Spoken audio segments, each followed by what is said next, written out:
Hey everybody, welcome to No Place Like Home, a North and South podcast where we celebrate the power and magic of homemaking. I'm Mike and this is Megan sitting next to me.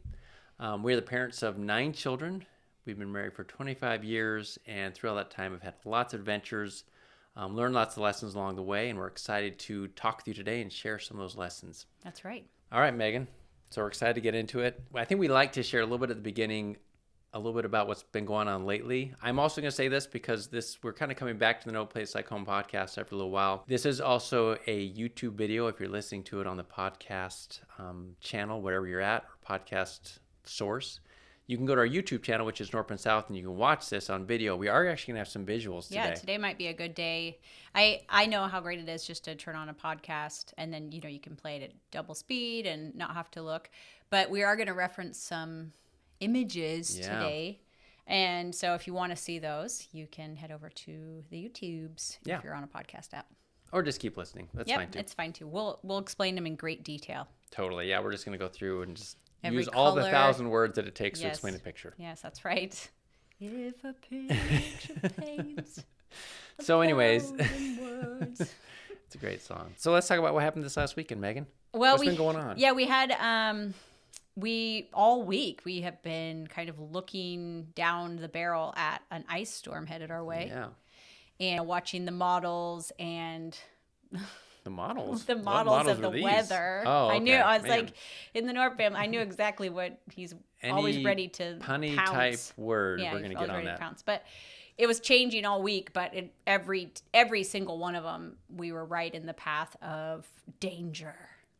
Serious danger. Yeah, and I wasn't really paying much attention, but eventually they were like, it's going to be really bad. And like, your power may be out for several days to weeks. That's literally what they said. Yeah, you're right. And I'm like, wait, what was that? Wait, what? Yeah, I can. And so I told Mike that, and I was all like, what do we do? He's like, we'll pack up the car and we'll leave. Right. Yeah, I was like, oh, okay. Yeah, that's true. That's a good point. Oh, honestly, I realized this morning, like, that was maybe not because the roads were kind of impassable for the day, so we would have had at least put up like 24 hours with no power. So yeah, and I do know some people did lose power. I think there's so many people helping that I think a lot of them have already had it restored. Yeah. But in our area, it was just kind of like a snowstorm. Right, more like a sleet storm, really. Yeah, and we had a really great weekend. It was Andrew's 21st birthday. He's our 4th oldest. And so we celebrated that, and then because of the snow, when you're in North Carolina and it snows, everything shuts down. Like, we probably got, I don't know, 2 inches? Not even 2 inches. Really? Of sleet. It was like an inch. Really? It wasn't much. Oh. I could verify that number, but it wasn't much. Yeah, it wasn't much. But it was enough to sled on. Yeah. And it was enough that everything was shut down. And like, it's kind of fun because like the whole neighborhood was home because like the roads weren't passable even at 1 inch, which is kind of wild. I mean, they were technically if you had an emergency, you could drive on them, but nobody did. Yeah, nobody wanted to. And so it was a really calm, cozy, happy Sunday. We vlogged it, so if you want to watch, you can go watch our weekend on our YouTube channel. But it was great. It was awesome. It was one of those days that it's very unique because it wasn't a regular Sunday, and it wasn't like a weekday day. It was somewhere in between because you couldn't do anything. Like, you really had no other options but to just hang out at the house. Yeah, we don't work on Sundays. Right. So we're kind of used to having that day off. But then church was canceled. Yeah. And so if it had been a weekday, I was so grateful it was Sunday, because if it had been a weekday, everybody would have been like, well, I guess I just have to work. I know. Like, I guess I'll just do with my normal schooling or work that I usually do. Because what we do is from home anyways. Yeah. But when it's Sunday, I don't work. Yeah. And there was no church. We did a little bit of like Sunday school at home. But the rest of the time we just cooked. Hung around. And made soup. Yeah. Made a lot of food, actually. We had a lot of food, and it was really nice. It was good. Yeah, really cozy. So if you want to see that, go to our YouTube channel. Otherwise, that's kind of our latest current events around here. Happy to have just had that. Yeah, it was great. So actually today I wanted to start with a few quotes, and I'll probably want to share quotes all the time. We are a quote family. We have a little, I'm sure many of you do, we have a little chat group. Text group with the fam. We send each other quotes all the time. Elijah sent us one today. we just love quotes. We love stories. We love quotes. And so I wanted to start with a few. We'll talk about them now, but I also just want them to be kind of in everybody's heads as we get into today's the topic. meat of today's topic. This is from C.S. Lewis, whom we love. The homemaker has the ultimate career. All other careers exist for one purpose only, and that is to support the ultimate career. We build factories in order to make boots. We make boots in order to keep people warm. We keep people warm in order that they may have health and leisure. And what do they do with their health and leisure? They are nourished and clothed and housed in order that they may have children. And they have children in order that the race may continue. The stages are plain enough. Everything exists for the sake of the family. If we forget that, we shall do much mischief. I love that one. That's kind of foundational how we operate and see the world. Yeah, that's our worldview right there. This is from Margaret Nadald. She's a religious thinker. And she says, women of God can never be like women of the world. I love this quote. The world has enough women who are tough. We need women who are tender. There are enough women who are coarse. We need women who are kind. There are enough women who are rude. We need women who are refined. We have enough women of fame and fortune. We need more women of faith. We have enough greed. We need more goodness. We have enough vanity. We need more virtue. We have enough popularity. We need more purity. Do you know when she said that? The early 2000s. Okay. Interesting. Yeah, really good. And then the final quote comes from Neil A. Maxwell. He was an educator and a writer, and he said, when the real history of mankind is fully disclosed, will it feature the echoes of gunfire or the shaping sounds of lullabies? The great armistice made by military men or the peacemaking of women in their homes and in neighborhoods? Will what happened in cradles and kitchens prove to be more controlling than what happened in Congresses? That's great. Those are all amazing quotes. I think about them all the time. I know some of you, we've already talked on the channel about C.S. Lewis's quote on the homemaker being the ultimate career. And that it is true. Every career exists so that you can have a home that's comfortable. That's true. To come home to at the end of every day. Right. The money to provide for that sort of thing. For your home. And so therefore the homemaker has the ultimate career. So we will come back to those unless you had something to say. No, it's great. Those are, I mean, it's hard to expand on that because it's so well said. So I hope you guys don't mind that I have my notes right here, but we should include, that some podcasts have like show notes. Okay, we'll put those quotes in We there. should put those quotes in the thing called show notes. Yeah, the thing that we don't know how to do. Yeah, we podcast for a while, but we still feel pretty new on at YouTube. this. It'll be in the description. Yeah, we know how to do that. But today we wanted to talk about, I guess you already know because you saw the topic, the title of this video, but we wanted to talk about the storybook home. Right. We mentioned it in our last podcast as we were talking about, what were we talking about? The power of homemaking. Yeah, the power of homemaking. Is that what we were talking about last time? No, yes. We talked about pies. Well, okay, but it was getting to that. Yeah, we talked about how I made pies for a month, and it taught me about that was the beginning story and homemaking, experience. Yeah. But we mentioned briefly about the storybook home, and we'll probably mention it briefly a million more times. Yeah. This is kind of another guiding principle for us and how we do things is this motif. So and so we wanted to actually just kind of pull it apart a little bit more and talk more directly about what that means and how it's blessed our lives and how you might be able to use it as a framework for yours as well. We think it's pretty good. Yeah, it's awesome. First thing, I wanted to tell a story. We love stories. Like I said, we have two kids who want to be writers, one who wants to be a filmmaker. And so essentially a storyteller, right? A storyteller. And we love stories. We talk about stories. We talk about the hero's journey. We talked last time about maybe a female version of the hero's journey. But I wanted to start with a story that everybody knows. And that's the story of the three pigs. Yes, the three pigs. So, Mike, you tell us the story. Oh, I get to tell the story? Oh, my goodness. You may. Can I remember the story in all of its many details? You don't have to tell all of the details. Okay. So, there are three pigs in this story, and they're all building their houses, which are close to each other, so they can kind of see what they're doing. The first pig is building his house with sticks. Nope. Or with hay, excuse me. Straw, whatever. See, I knew I'd screw it up. Dang it. I'm not good when I get put on the spot. Sorry. That's okay. So making with straw. Second one, making his house with sticks. Third, making his house with bricks. And if I recall from listening to this story as a child, the first two are making fun of the third one because it's taking him a long time. And theirs get done pretty quickly, and they're able to just kind of rest and hang out. It takes him a while to get his house of bricks made. Mm-hmm. Well, eventually, time passes, houses are all done, and a wolf comes around. The big bad wolf. And he knocks on the first pig's door and says, "Let me in." Pig says no. The wolf is able to blow his house down just by blowing air, and the pig has to run. Now, yeah, I think that's the sanitized version. Yeah, the sanitized version, the pig gets to run to the next house. I think in the real version, the pig gets eaten. Goes to the second house of sticks. House of sticks. Yep, the wolf does the exact same thing, blows the house down, pig eaten, or goes to the next house, depending on how you look at it. Third one, house of bricks. We can see where this is going. He tries to blow it down. It can't because it was built of bricks, and therefore the third pig was the wise pig, but was the safe pig. And the safe one, and was ridiculed for it at first, but in the end, that was the right choice. Yeah. There you go. And so, good job. I need a drink after that. Of water. I wanted to share that story. I think obviously there's so many lessons that can be drawn from any folk or fairy tale. This one comes, the first time it was recorded, it was in the 1840s, but it's probably much, much older than that. Yeah. But for today's purposes, I wanted to talk about homemaking and how we have a lot of different ways we can make a home and a lot of different examples of how to do that. Mm-hmm.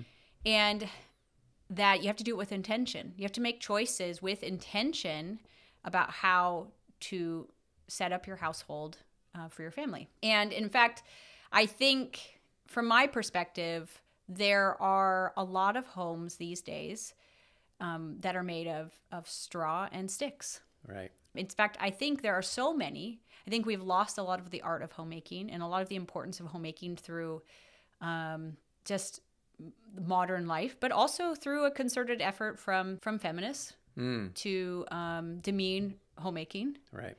And what women can do as mothers and homemakers. And so we've lost a lot of the practices and principles of making a strong brick house.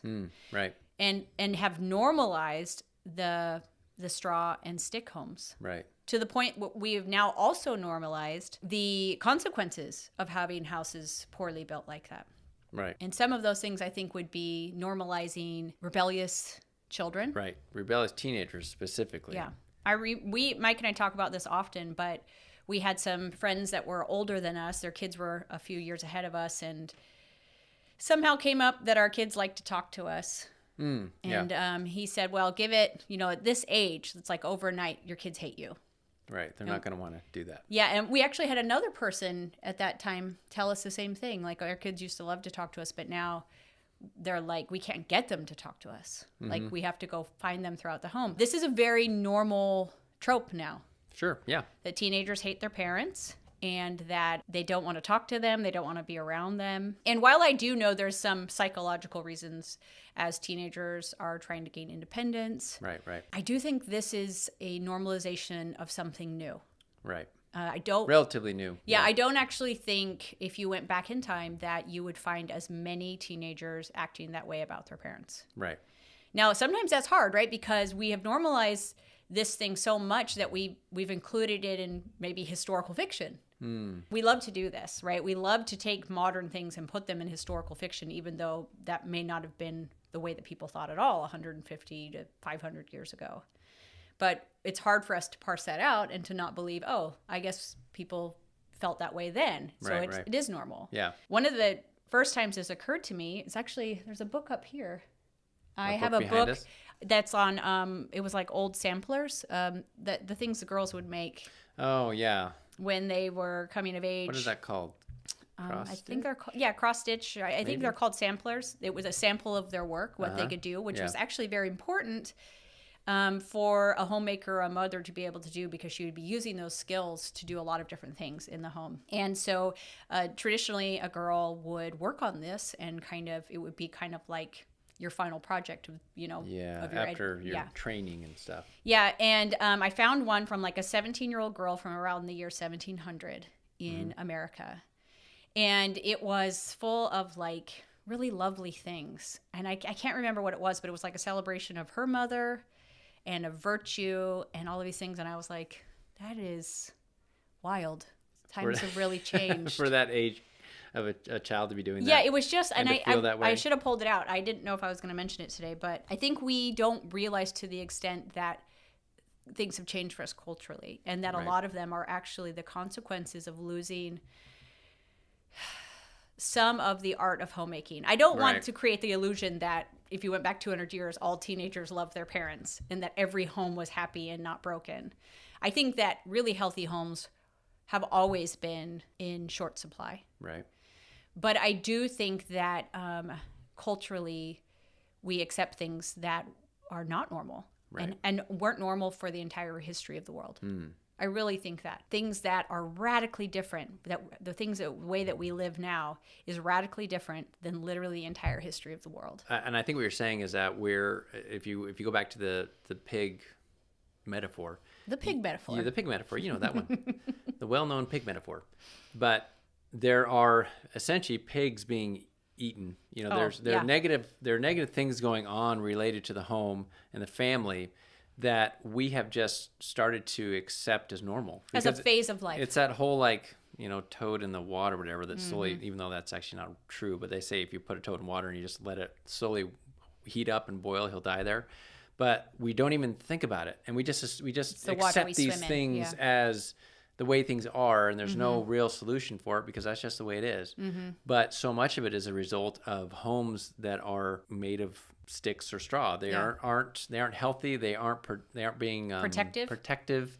And our sort of argument today is that there are things you can do with intention to really change that and to be different, to have different results than perhaps your neighbors are getting. Just like the pig who had the brick home had a different result from his neighbors. Yeah. But it might make you a little bit odd and not quite with popular culture, perhaps. Yeah, I mean, it is going to.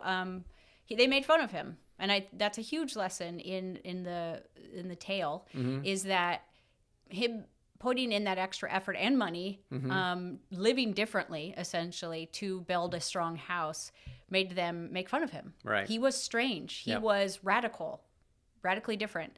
But his results were also radically different. He was totally safe from the big bad wolf. And if we want to talk about, I don't want to get negative, but there are absolutely big bad wolves that are coming for our children. Right. I mean, that can be as simple as marketers who see your children as potential customers, right, and who will flood them with messages of the things that they are missing in their life so that they should purchase. Right.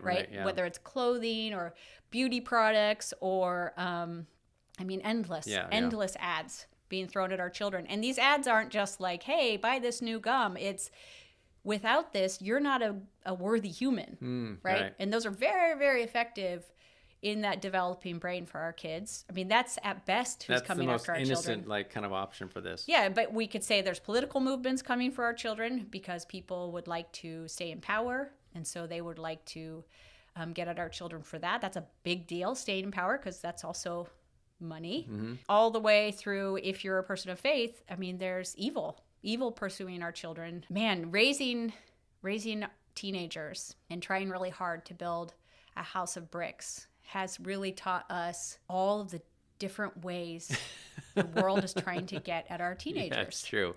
It's not until you try to keep it out that you realize how much it's getting in and how many different holes there are for it to get in. Yeah. Absolutely. Like wow, every app is trying to get at them, and with intention. Yeah. I mean, they're seeking your children out to throw sexual images at them, to throw worldly things at them. Worldviews at them. Yeah. I mean, even if they're not on TikTok, it's everywhere, which is wild. And so we've definitely gotten better. Yeah. The other thing I wanted to talk about in the making fun of is that because we have normalized so many different things, like today, the radically different way that we live, even from when we were growing up, we talk about this all the time.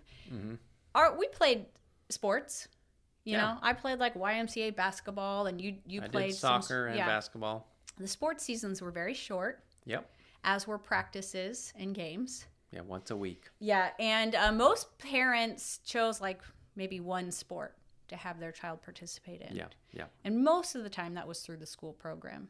And so for me and you, growing up we graduated in the late 90s from high school. Most of the time, you were home from school, and so were all of your friends from about 3 to 4 on for the rest of the evening. Yeah, depending on what was going on. But yeah, you had the bulk of the evening at home. And most evenings at home. Yep. And then you had one telephone, right? That the whole family shared. Yeah. Mike didn't have cable. Man. So you had how many channels? We had 5 channels in my house. 5 channels on the TV. Awesome. You didn't have the internet until the very end of high school, but there was nothing on there. I spent very little time on the computer because there just wasn't much you could do. And so that was very modern, but it is even radically different now. That most families, and because everybody I knew ate dinner with their family. Mm-hmm. It was kind of strange to go over to a friend's house during the school year on a school night. For a lot of us. Yeah, that was an exception. We're like, oh, well, you need to be home by dinner, or things along those lines. We spend a lot more time at home with our families, and I think that is completely not the same now. Right, for things kids. Have really changed. A lot of people now get home from school very late because they have after-school activities. Mm-hmm. A lot of families I've talked to a lot of my peers, the moms are in the car until like 7 o'clock at night. Often they're eating dinner in the car because they're going between sports and music and other after-school activities. And then there's a crazy amount of homework. That was not true for us. Yeah, depending on the class, but obviously it's more now. Yeah, and so when they do get home, if they haven't had dinner yet, they might have a quick dinner, and then everybody in the family goes to their own spaces to study and then to head to bed. And I'm mentioning that, and I know that not everybody fits, but that is the very normal. Right. Yeah. That's normal. But the funny thing about normal is that it actually isn't normal. It's normal if you have a small window of the last 5 years. Like, that's what's normal. But if you extend that window out 25 years, 50 years, 500 years, it's radical. There's nothing normal about it at all in the way that we set up our families. The hard part about that, though, is we're very disconnected from our past. We don't do things the way that we used to. And so a lot of the times we don't even have a framework for how to do it differently. So yes, I see that many homes are really struggling. A lot of kids are really struggling and families are really struggling. But I don't know how to build a house any differently because that's all I see. Right. And that's maybe the house that I grew up in. We talk a lot about that too because in the 80s and 90s when we were growing up, our parents were honestly, this is like everybody knows it, it's kind of a joke. Our parents were able to be slightly inattentive. Right, unaware of what we were kind of up to. Yeah, because the culture at large was still very supportive of families. Some basic values that everyone agreed on. And so even though my parents weren't really aware of who I was with and where I was going a lot of the time, I didn't get into too much trouble. Now, there were kids who did get in trouble, but that was our experience. I think you had a different culture then. And absolutely, I could not parent the same way now. But it is difficult because how do you parent? Well, yeah, and what do you do? We do tend to do things the way our parents modeled for us and taught us to do things, and that is one of the issues is that times have changed, but some of the parenting strategies maybe haven't, or the parenting strategies have changed in the wrong way. I think it's both because if you set up a straw house and the big bad wolf never showed up, you might be okay. That's true. But until that day that he showed up, everything was going well, and he got that house up like that, and it wasn't very expensive, and it worked, The materials were readily available. It's actually, I just think that there's a lot more wolves these days. Yeah. Trying to devour our children and our families. Okay, so storybooks. We actually have a bunch of books. This is where the visuals come in. Oh boy. But we thought it would be kind of fun today to walk through the storybook home, or a home that you would find in a storybook, and why we think that's actually a really helpful framework when you're trying to set up your house. Like I said, I believe that we have lost a lot of the art of homemaking and the structure and framework of it that we developed definitely over hundreds of years, if not thousands of years. We learned like ancient masonry how to build strong houses. Right. to protect families.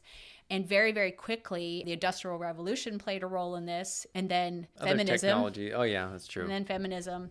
We unraveled a lot of those things very, very quickly. Mm-hmm. And so maybe your great-grandmother, I'm safe to say, she was probably raised and taught the art and skill of homemaking. But that might have been the last generation. Maybe your grandmother, depending on your the age, home. Yeah. And depending on your age, was raised with intention to say, this is how you build a house of bricks. Right. And unfortunately, it's kind of like when we went to England and we took a tour of the York Minster, which is this huge, incredible cathedral in York. Just a little spoiler there, York Minster's in York. Really? Yeah, but we learned that they would not be able to build the York Minster again. They don't actually, nobody is living with those skills. Mm-hmm. We've lost so many of the skills that we had, in the late medieval and into the Renaissance period. We don't know how to do it. Right. We've lost that. And I think many women feel this and are kind of, thankfully, in the collective on the internet, trying to have a renaissance of the skill of homemaking and the art of homemaking. Well, and what we're arguing, we've already said it, but that losing that has weakened the home.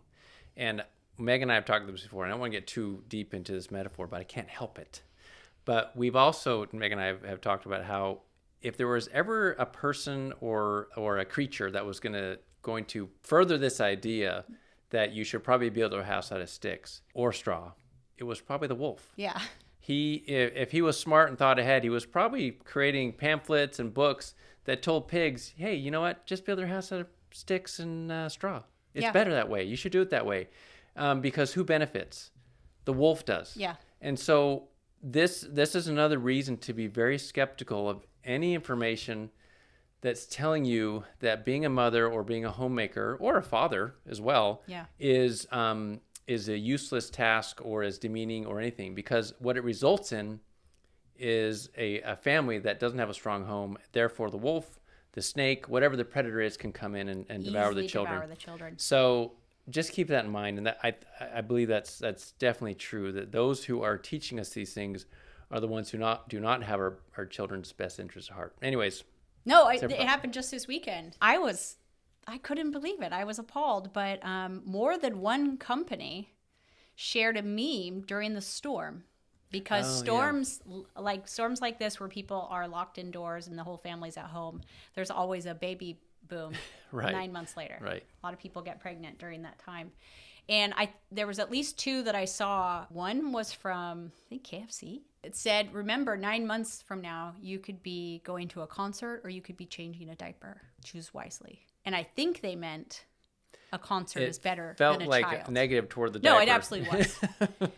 And it's like, are you suggesting that a night at a concert, and they were, because they are some sponsors of some concert. Oh, okay. Wow. Okay. But that is better than a human life. Like, I was like, what? And maybe they're just, it's all in good fun. Maybe tongue in cheek, but it's all in good fun, they think.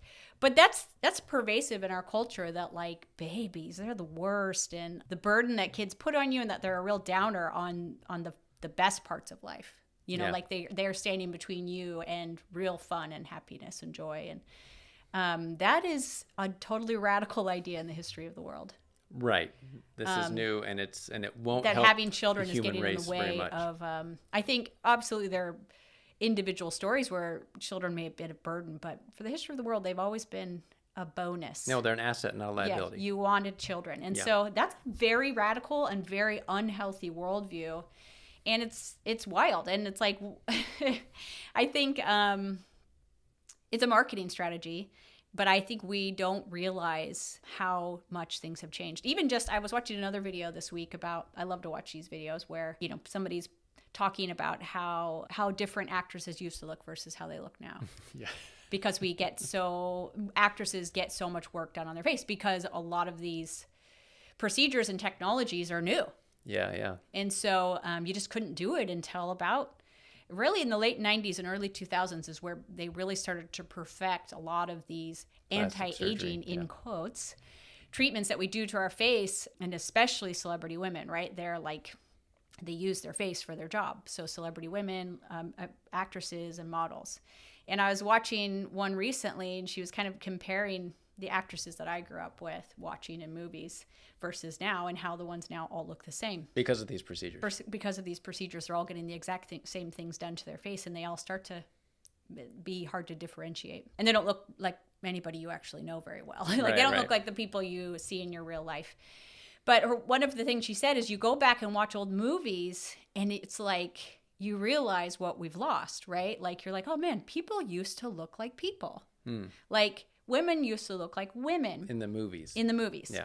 Like, oh man, I just got to see an actress who's like, yeah, she's pretty, but she looks like a real person that could actually live next door to you, you know? In fact, we watched a movie last night with the kids, or the night before, with Diane Keaton in it from the 90s. And, you know, she was great. It was awesome. Yeah. But she looked like a normal pretty lady, you know? Reason I'm mentioning that is because I don't think we realize how weird it's gotten.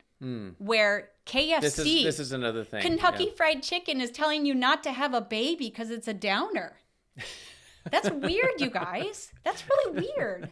Just give me some delicious chicken. I mean, like, no, I would imagine if you got in a time machine and went back to the 90s and you watched a KFC commercial, it probably had a family in it. It was like a family meal. Like, Dad's bringing home the bucket of chicken with mashed potatoes, and Mom's really happy about it. Right. You know, that's how it went in my household. That was when Dad was the hero, right? We weren't rich enough for KFC. We just got the stuff from the grocery store. Yeah, I know. That's true. The bag of chicken from the grocery store. It was good, too. Kids don't know about that bucket. You know, you like lift open that top, you know? It's the steam coming out. Yeah. It's great. But I just don't think we realize how weird it's gotten, and how unhealthy and toxic, and the normalization of straw and stick houses. Okay, so all that to say... Sorry, we might have gone off on a tangent there. How do you do it? How do you actually understand mentally the framework to build a house with? To build, and when I say a house, I mean a household, a home, some structure to use as you make decisions as a father or mother and as a homemaker. And so I came to realize that the happiest way for me to do that was to think about storybook homes. So I got some books. We've got... It's storybook time. The Berenstain Bears. We're not using any of the pictures from this one, but I just have a thing for Berenstain Bears and pumpkins. They always have the way they draw their pumpkins and their pumpkin patches makes me feel a deep yearning. Good job. Deep yearning. I love pumpkins, but especially the ones in Berenstain Bears books, because pumpkins. Pumpkins, folks. Anyways. What's more cozy than that? We've got Little House in the Big Woods. That's the first book in the Little House on the Prairie series. We've got this farmhouse book by Sophie Blackall. Incredible. We've got a Richard Scarry book. We've got Beatrix Potter. We could list these off also in the notes or in the description. Have this one I just found at a thrift store. It's a giant golden book from 1950. Let me see. I think it was 1946. Yeah, 46. Wow. So we have, Beatrix Potter, that's back in the 1880s or so, all the way until I think this is probably the newest book in the pile. This is from just 3 years ago. But they all have what I would call is the storybook home. And I mention it because I think it is universal throughout the world that the understanding, the archetype of a storybook home. And it's a little cottage with a hearth, and it's tiny, and it has this family in there. It draws us all in, and we all understand it. Yeah. We all know what it means. But today I want to go in deep. I want to talk about that story because not only does it provide a framework, but stories are really powerful. We all have stories that we tell ourselves. Marketing is always creating stories for you, like I said earlier, like that you're broken unless you have this, or once you have this, you will have more love. Those are stories that it's telling you.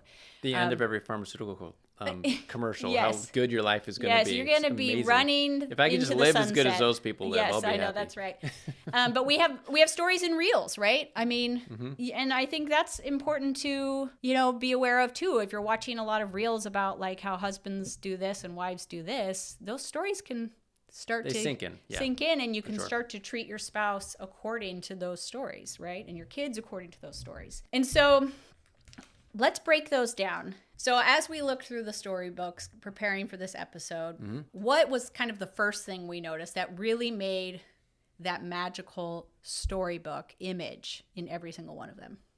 That everyone's there. Yes. Like whatever family this is, they're all in the frame, essentially. Yeah, they're there. It's a full house, as it were. They're like They're living around. together. Yeah. Living, working, playing. And a lot of times, a lot of those different things are happening at the same time in the same frame. Yeah. So. Yes, and that's part of the magic, right? Because it's like a cutaway of a house, and they're all doing things. They're all working, playing, just living. The house is full. Mm-hmm. And I do As I think... can hear our children laughing downstairs. Yeah, you're right. That might be coming through the microphones. We apologize, but we are at home. Yeah, there's a great quote from that. You should pull it out, that Dallin Oaks quote. I love this quote. This is just a few months old, it was said. I really think this is another one of those ways where we don't realize how quickly things have changed. Because like I said earlier, when we were kids, people were around. Right. At home. Yep. In a lot of homes. It was a new idea. For everyone to be out kind of separately doing their own things. Yeah. Okay, I'll read this. Urban living and modern transportation, organized entertainment, and high-speed communication have made it easy for youth to treat their homes as boarding houses, where they sleep and take an occasional meal, but where there is far less parental direction of their activities. In times past, one of the great influences that unified families was the experience of struggling together in pursuit of a common goal, such as taming the wilderness or earning a living. The family was an organized and conducted unit of economic production. Today, most families are units of economic consumption, which do not require a high degree of family organization and cooperation. So that's a huge shift. Yeah.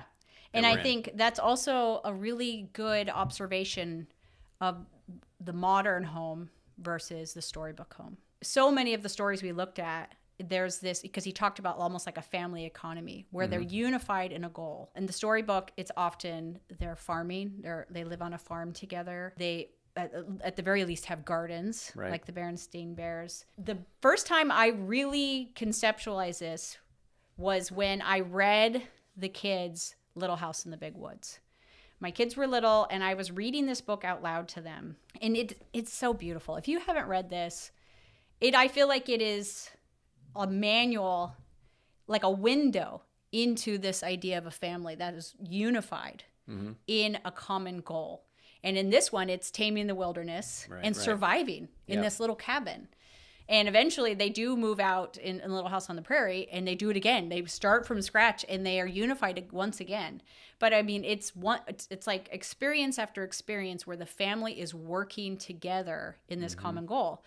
And I read it, and I ached because I'm reading this to the boys, and you're gone all day. Yeah, this is back when I had a regular job, as it were. Yeah, and you'd get home, sometimes at 6 or 6:30, and they would go to bed at like 8:30. Yeah. And I was like, you see the kids for like 2 hours a day. How is this living? Yeah. And listen, I was grateful for your work, and I was grateful, we had weekends, and I know that life requires this sometimes. Pa would leave to go. Yeah, sometimes for long stints. Yes, and when you had to go to town to sell things and things along those lines. But Pa was there a lot. Yeah. And I ached. And so at the time, like I said, you were working away from home. And this story, I just was like, I want you to work with us. I want you to be home. Yeah. And this was in probably about 2010. And at that point, working from home was mostly people who did website design. Yeah, digital. Computer stuff. Creation. And so we thought about, you weren't a computer guy though. So I was still not a computer guy. Yeah, actually. but I was like, how is he going to work from home? We really, I ached, but it was our goal. Yep. And we held this story. Yeah. Pa is there with the family. I just loved that Pa's work also was for the family, and so clearly. I think the Industrial Revolution really changed that. Yeah. Where now it is still for the family, but Dad will go to an office and work for a large corporation or company doing one little piece of work for them. Right. And then they will pay him for that. It felt so different to read about Pa, who was building a door for the family. His work directly affected the family and contributed to the family. Yeah. Not just with monetary. Yeah, not just with money. Yeah. I don't know. It exploded something in my mind. Like, I want that. Right. And I didn't know. I'm like, well, we're not going to go live in the woods. We thought that through, but it didn't really make any sense. But that is actually a part of all of these stories. I mean, if you look, like this one's all farm stories, so it's all going to be like families. But this is such a beautiful book. If you haven't gotten this or seen it, it's so beautiful. You know, the dad, once again, is there because they have a little farm. What is this called, Megan, for those just listening? It's called Farmhouse by Sophie Blackall. And like, it has all these beautiful illustrations. But dad's there in his overalls. That's same with Berenstain Bears. Dad's there in his overalls because there was a family economy. But even if you weren't a farmer, though many, many, many people were. I mean, what is that? The numbers is something like 80% of Americans were like farmers until, you know, the mid 1800s or something like that. But you owned a bakery. Yeah. And everybody worked together, or you owned a watch shop. You know, like Corrie ten Boom's family, like they all worked on watches together. They were all in, and then the shop was on the first floor of their home, and that was what they did, you know. There was a family economy. And I don't know if you caught it in that quote that Mike read, but when you have a common goal like that, not only are you together, but it requires the family to learn to cooperate with each other. Also a trope, or I should say something we've accepted normal, is that children do not get along with each other either. Yes. Or I should say siblings. Yeah, siblings. But you're working together. They have another image in here in the Farmhouse book I want to show you, because we're trying to create these images in our head, but of the family out doing the hay, you know, or the straw baling. No, it would be hay. Sorry. Haymaking. You know, when the family goes out, you have this very small window. And so entire communities, and families would go out and work for like 2 weeks straight. And this is something that has been done literally for like thousands of years in this like 2 week window, because it has to be done. And so the whole community shows up, and entire families are out there doing these jobs. And so it requires unity in a way that we don't require of our families now. A lot of the time, siblings, especially teenage siblings, don't really see each other that much. And so they don't have to learn to get along with each other. And it is, in fact, that work that would have actually made them really love each other. Right. And find a lot of harmony in their relationship. It's also interesting how we sort of alluded to this with the KFC ad. We said how children are seen as liabilities now. They used to be assets. And this is why. Because children literally worked for the family. And when it came down to it, and I'm not suggesting this way exactly now, but when the more children a farmer had, the more workers he had. Yeah. And I think people tend to get all up in an uproar about that, like you're making children work. But like, no, this is what the family did. And so they had an identity. Right. And so that work, that it created a family identity in what we could do, what we could produce, what we could offer. You know, there's a part here where they have an apple tree. They are as a family collecting the apples, and then they're taking them in and they're making food and with the apples, storing the apples. That creates a family identity and purpose that is very, very healthy. Yeah. Whether you're a watchmaker's family or a bread maker's family, you're adding, and that's what it talked about. Like families used to have, they were units of production. You made something that made the world better. And literally now, we don't do that. We don't do that. And I don't want we were kind of worried as we were talking about this, that you would feel some sort of weird pressure. Like, I shouldn't say weird, that you would feel pressure like, oh, so now I have to live like a perfect storybook. We don't live like that. But it is a framework that you can look at and go, yeah, the reason this is so attractive is because this is kind of the framework that was built over hundreds and thousands of years as a brick house for the family structure. Right. It really did reinforce and protect families. And we've shifted away from that in about 150 years, which seems like a long time. But if you include the thousands of years before that, it's really still kind of an experimental time. And it's not working. Families are struggling. You have countries where like they, in one generation, will have very, very few people in their country. Yeah, I mean, there's just the actual We've birth rate. lost what it means to be a family, and we've lost our meaning and purpose in that. And so now we are families of consumption. And so you might find your family identity in something you all like to buy. You're right. Like we are a Disney family. We like Harry Potter. And though those things are fun, those aren't things that necessarily protect the family structure like a common goal and hard work would. Well, I do want to pull a couple things out of that, because one thing that you said that I wanted to grab onto was you mentioned how you read this book once upon a time, and you were like, well, this isn't the way we want to live. This isn't working. What can we do, or how can we do this? And the answer was not me starting to build a house for us out in the prairie, but it was something we recognized we wanted, and we put it out there as something that we were going to figure out. And like we planted the seed. We planted the seed, and we did not give up on it. And we actually did, in fact, figure out a way for me to come home and work from home. And it wasn't in the way that Pa works from home, but we figured it out. And what I want to put out there is, as you're listening to this, is that if you would like to change the way you do things in your home, just hope for it, want it, and put that out there. Seek and you after and it. your spouse figure it out, because I'm certain there's a way that you can improve the way that you're doing things. The next thing is, it's true. Megan says, we don't live this way either. We're not living on a farm. We don't do that. However, we have set up systems and a way of operating our home where our children are assets to our family. Absolutely. They're assets through the chores they do, the contribution they give just mentally and spiritually to the family as being independent thinkers and kind of contributing to conversations. They also have learned skills on their own because of I think the culture we've set up here that has benefited you and me and has benefited each other. They are literally assets to our family. You're right. And to each other because of those skills that they've developed themselves along the way. Yeah, and you want to talk about having a brick house to protect your children.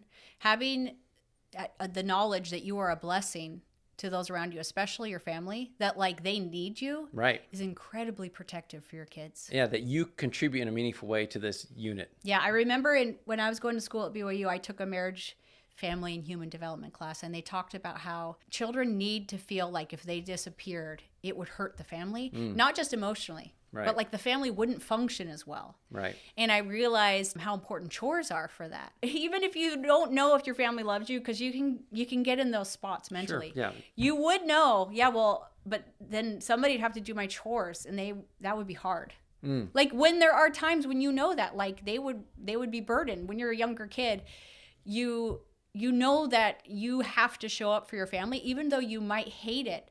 Deep down, it actually is building a lot of confidence in yourself that your family needs you to show up. Right. Like you're an important asset to this community, this family community and structure. And so all the storybook homes, work is a huge part of it. They're hanging up laundry together, they're sweeping the floors, they're baking the pies, they're working together as a family, let alone farm work, you know? Yeah, so I guess what I want to hopefully communicate is that it is possible for you to make these changes. You don't have to go live on a farm, although if you can, that'd be amazing. Yeah. But you can do these things in your home that you currently live in. It still might be some change that takes some work, but you can set up your house in a way that reflects this a little bit more. And then the next thing about them all being there, I think he talked about this. We have the ability now to just like go into separate rooms.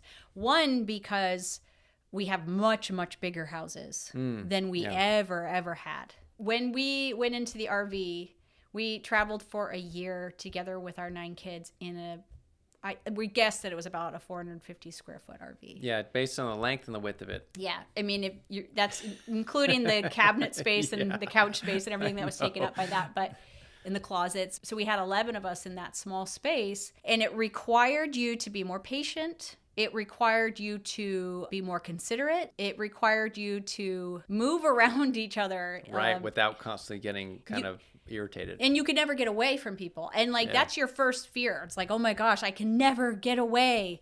But actually, that's actually a good thing because it's the getting away where you don't have to deal with things and heal them and move beyond them. And so now, you know, it's funny, we get comments on our channel that like literally act like we are abusing our children because they have to share bedrooms with each other. Especially when we moved into this house, we decided to make a room in the house, one of our bedrooms, into a craft and art room. And for all of our projects, because everybody's always working on stuff and it's messy. And then to put the 3 boys, we have this huge bedroom. It's like ridiculously way too big. And we decided to put the 3 boys in there together, and people were like horrified that we would do that to them. but I did it on purpose. Yeah. Even the craft room or not, I could see that we had 2 teenage boys, Asher and Peter, and then we had Jude. Mm-hmm. And when we moved into the house, Jude was 11. Right. And it was like this sea in between them, you know? Yeah. Of this big chasm there. Big chasm because age. Asher was 14 and Peter was 15 at the time. No, I think 15 and 16. No, I think 14 and 15 okay. because that was 2 years ago. Yeah, wow. And so we would say the boys, and then, but we weren't including Jude when we would say that. And I felt really terrible. You remember? I do. And so I was like, okay, we got to stop doing that. I'd be like, I mean, the teenage boys, you know? And Jude would always be like with the girls because they were younger or whatever. And so I was like, he needs to be with the men. He needs to grow into a young man and feel like he's part of the crowd. And so we moved him into that bedroom. I didn't mention that in the video because Jude was watching these videos. I didn't really want, you know, but we'll wait to share it till right now. Well, he's not going to watch these. He would be bored out of his mind unless he's an adult. Welcome, adult Jude.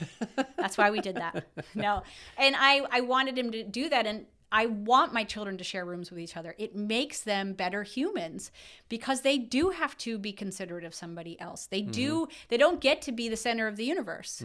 They have to be considerate of where they leave their shoes and if they put their clothes away or if they close their drawers in their room or when they get up in the morning or when they go to bed, how to be quiet in there, you know? So I think that our houses have gotten so big for the average family. And it's kind of wild. Average house size goes up.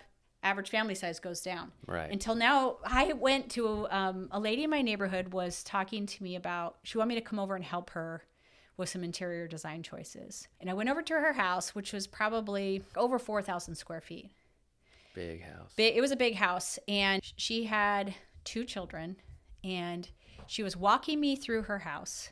And literally, I can't even remember how many rooms she showed me that had all this furniture in it. And I'm like, so what do you do with this room? She's like, honestly, nothing. We don't do anything with this room. Like they had no need for it. They had more bedrooms than they had children. They didn't need any more guest rooms. They'd already built their guest rooms. And then, so they just had rooms full of furniture that had served no purpose. Even though we all yearn for big, beautiful houses, I don't think we realize that the small storybook cottage was requiring a level of, what's the word? Cooperation? That was really healthy and protective for the family. In Little House on the Prairie, what is it like? There's one room and then like the girls sleep up in the loft or something for the first little while. And then they finally build on to their little house. But this is normal for the entire history of the world. Up until, somewhat recently. And so, even when our parents were young. So it's really happened pretty quickly that the houses have gotten so big and the family's gotten so small. And I know this isn't true everywhere, and I think maybe some of you are in Europe and you're like, our houses aren't as big as America's. This is true. We have very large houses here. It's true. Especially out west where they have these ginormous basements in every dang house. So you just have this huge, we actually lived in a house 2,000 square foot basement, you know, and they're like, what am I going to do with all this space? I had another friend of mine, a close friend of mine, who also lived in an RV for a year with her family.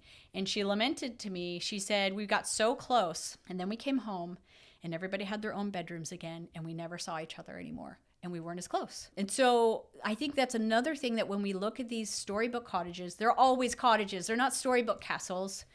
You don't look at a castle and think, I bet all of the people that live in that castle are really happy. Yeah. It's not something that creates a warmth and a beauty as clearly as a small cottage does. And I think that's something we should all keep in mind.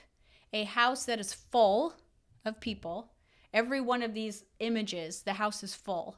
Mm-hmm. It's full of activity, it's full of work, it's full of people, creates a lot of protective bonds and a lot of things. It's like you don't think about it. You just think your house size is your house size and the bigger the better. But I don't know that that's always true when it comes to building a protective home for your children. Right. Because all those things protect them. Those relationships, the skills they're learning, the work ethic they're learning, whatever. It's all just adding to the strength around your home. Yeah. And so that is your home. Yeah. And so I think that's another part of normalizing of the sticks and straw houses is that we don't realize has happened. So we just touched on the small house, but storybook cottages are never wealthy homes.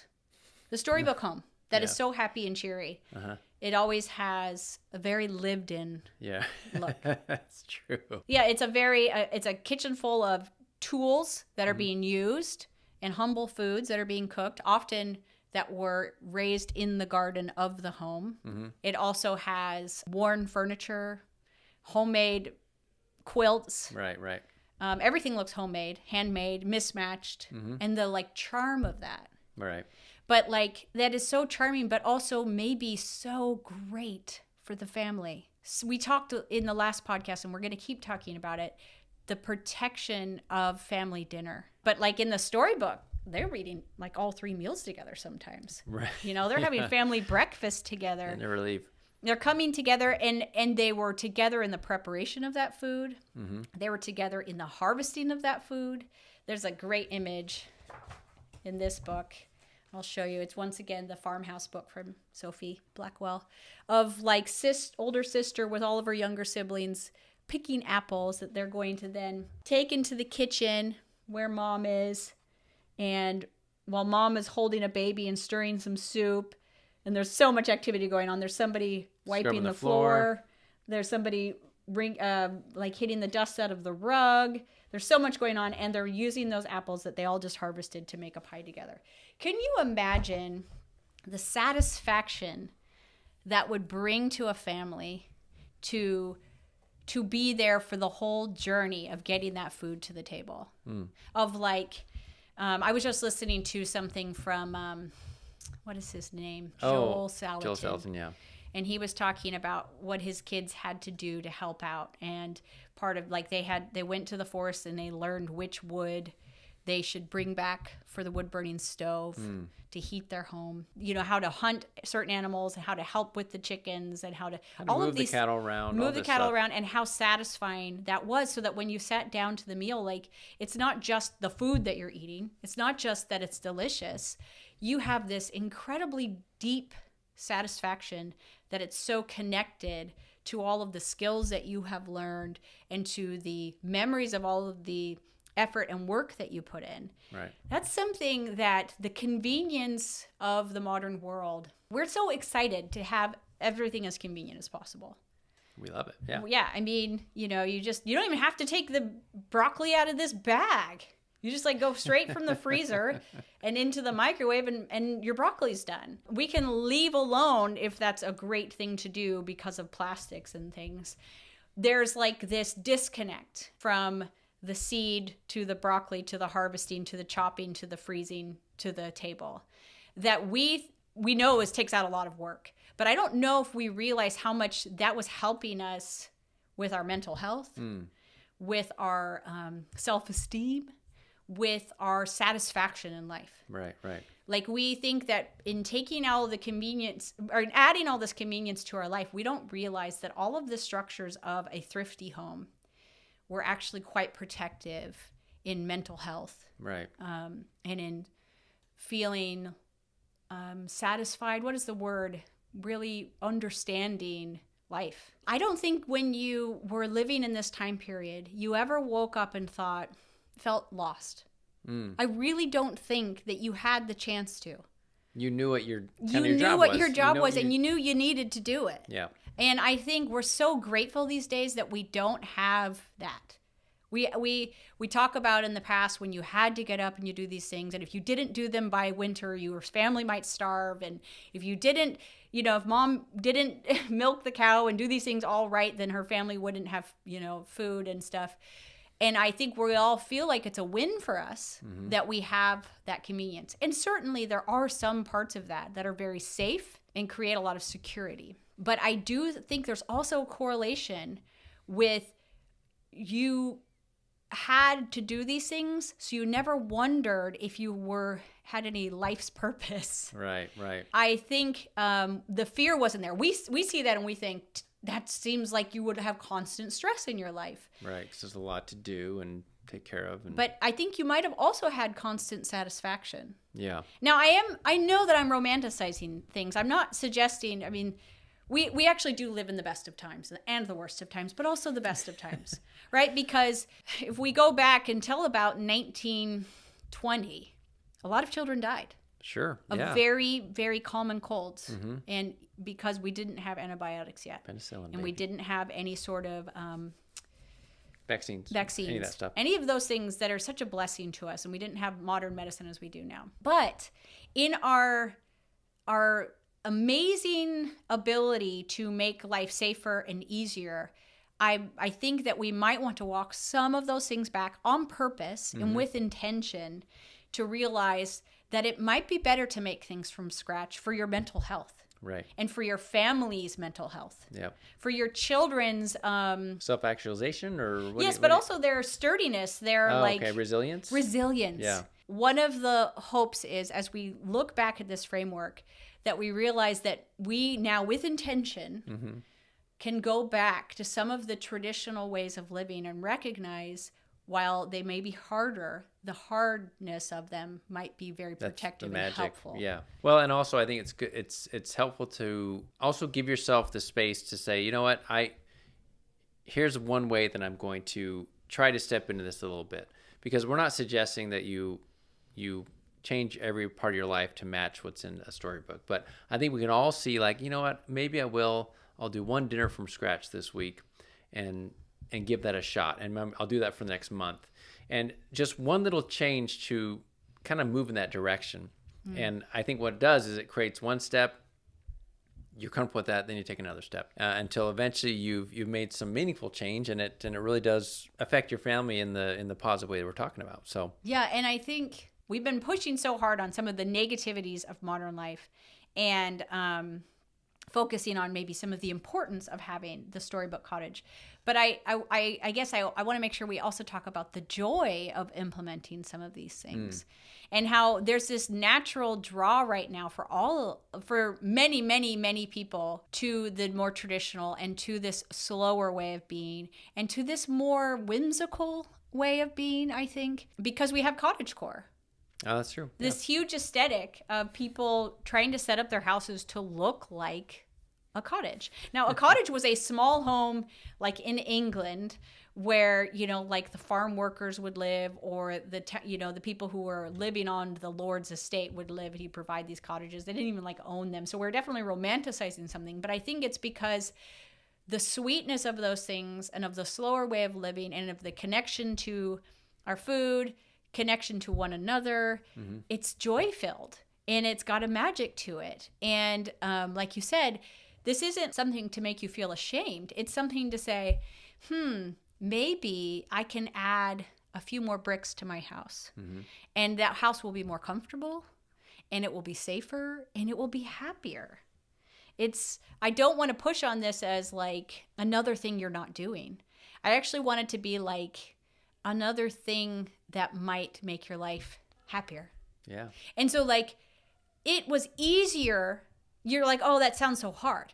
Well, it is easier to build a house of straw. Yeah.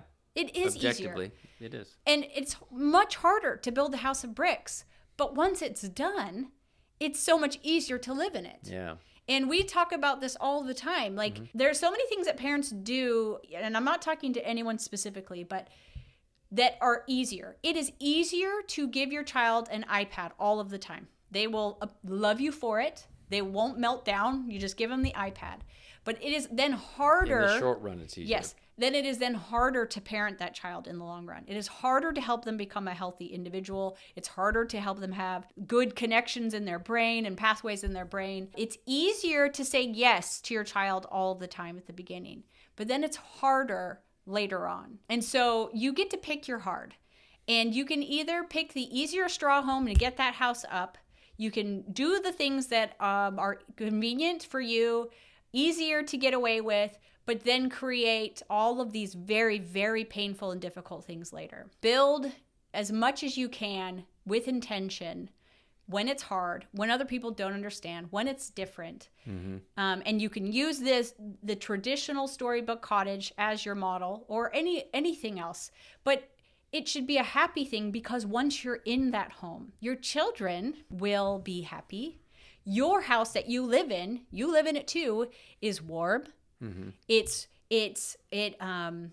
gives back to you, because like we talked about last time, I felt so much more fulfilled in making the dinner that was harder to make than the convenient dinner to make. I didn't realize how the harder way is actually the richer way, Right. the more fulfilling way, and the happier way. And so if you, at first you might be like, oh my gosh, that's so overwhelming. But it's like, choose your heart. Because Right. if you put the hardness into that structure, it will protect you. It will make your life much easier in the end. It will make it easier to have a happy family. It will be easier to protect your children. So yes, it's hard to say no to your kids in their internet usage. It's hard to say no to Instagram when all of their friends have it as young as 11 and things. It's hard to say no to giving them a phone that has Snapchat and Right. All the access to that TikTok stuff. and all of those things because they'll complain. But it's easier later on when you don't have to then try to protect them from all of the big bad wolves Right. that are coming to devour them. Mm-hmm. And so the wolves exist. That's like, that should be a given for you if you're paying attention at all. Teenagers and children are not, they're getting devoured left and right. They're getting devoured by ideologies and worldviews. They are the highest and most anxious, highest depression rates and highest anxiety rates, mental health rates of like children ever. Well, I shouldn't say ever, because I immediately thought of like Charles Dickens' children working in the coal mines and stuff. So, we can leave the Dickensian workhouse children out of it, but they're not doing okay. And so you got to choose your heart. And so, yes, is it hard sometimes to know what to do? Yes. That's why I have chosen to think about these traditional, charming homes and say, how can I bring a little bit more of that into my family so that they want to be here, so they feel safe here, so we celebrate beautiful things. And once again, I don't want you to feel burdened by this. I know that it is so easy as a parent to feel like there's a million voices telling you all the time how you can be better. But I think it may be, in a way, that's exactly why I'm telling you to go back to this model.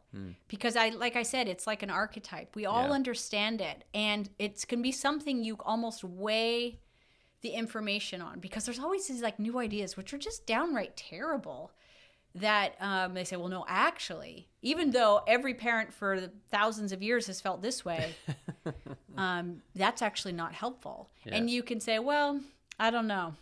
And you can look around and you can really think about how maybe some of the things that we have traded for convenience and just, I don't know if some of them we've traded for convenience. Just some things just kind of happen. Yeah, it's just the water. It's the water we swim in.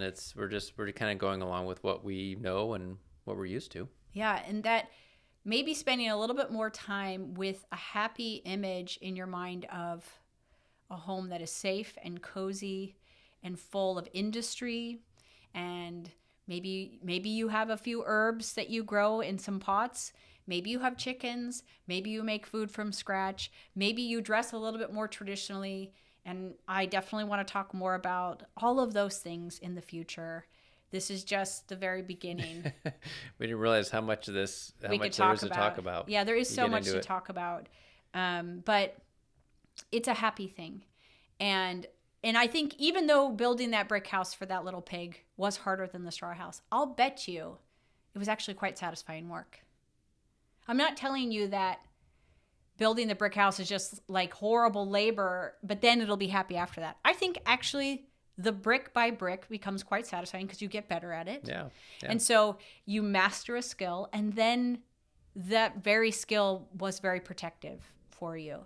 And so those little changes are not just helpful for your family. They will be very pleasing and very fulfilling and very happy and sweet for you as well, as a homemaker, as a mother, as a father. Yeah. And they will pay off for years, decades, the rest of your life. And I think a huge part of it too is, and I don't know if you mentioned this, but finding a way, because it's the first thing we said that we see in these books, is that everybody is at home together. And what can you simplify in your life to get everybody home more often? Yes. We're not saying you have to have everyone home all the time, but how do you get everyone home more often? You may need to cut one of the sports of the year, and say, okay, we're not going to do that season anymore. Yeah. Or mom or dad says, you know what, that hobby, maybe I can do that later when maybe the kids are out of the house or whatever. Where can we simplify? Because it is a huge win when everyone is at home. And even if it's a little bit rocky at first, because maybe they're not used to it, you will figure it out. Your children will figure it out. Yeah, just like when you move into a small space together. Yeah. It forces you to figure it out. Yeah, and you do. And your relationships will benefit for the rest of your life and the rest of your children's lives. And it's just this beautiful thing that just keeps on paying off time and time again. Like the dividends that come back and the happiness of seeing your children laughing around a table with each other because they really do enjoy each other's company and they enjoy your company. You just can't quantify that. And so it's worth simplifying and saying, you know what? No, we're not going to do that. I know that everybody else is, but we're going to be home together tonight. Yeah. And that's how we're going to do it. Yeah, and I'll put one plug in for the sports. We chose very early on not to do organized sports. And that made me so strange. I would sit around with other moms at church and anywhere, and they're all talking about the different seasons and all the sports, and they're all going to the games. And they would say to me, I want them to learn how to work on a team. Right, be a team player. Yeah, be a team player. And I'm like, well, try being a family. That's what I'm like. Why not have them build the ability to be a team player with their siblings? The kids that they played soccer with in the 3rd grade, most likely they won't ever speak to ever again. Maybe they will until they graduate from high school, but probably not in their 40s. Very few, maybe you got one. Very rarely. But your siblings, if you build parents. Those relationships with them rather than the kids on your 3rd grade soccer team, will last for the rest of your life. And we believe forever, that family relationships last forever. And so why not bring each other home to learn that unity there so they can work together, they can do chores together, they can share a room together, they can go on trips together, they can build a family life together. And once again, what this creates is a strong home where the wolves or whatever other predators want to get in and after your children, after you, are just unable to, because you have these strong relationships which really protect the family. They absolutely do. So we believe in families because we love our family and we find so much joy in our family. And we really do believe that not everything builds a strong house. Right.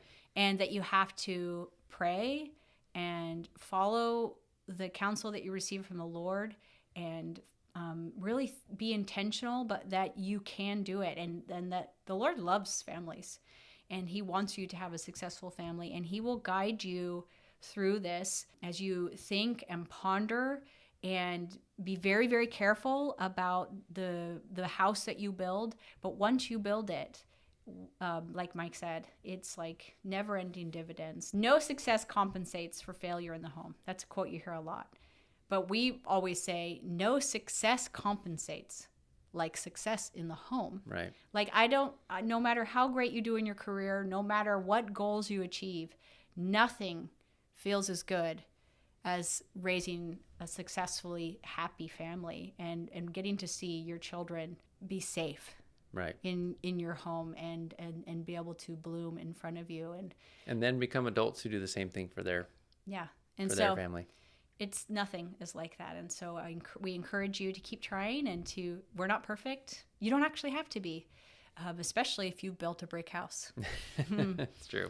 That helps. It really helps. And we didn't get into it completely, and we will keep talking about it because we love the beauty of these. But go to your public library, go to your thrift store, or look through your books at home and ponder what it is that's so charming and so attractive about these storybook homes, and see if some of those principles can't be brought into your own little home so that you can have a more charming, more life-giving, and safer and happier home too.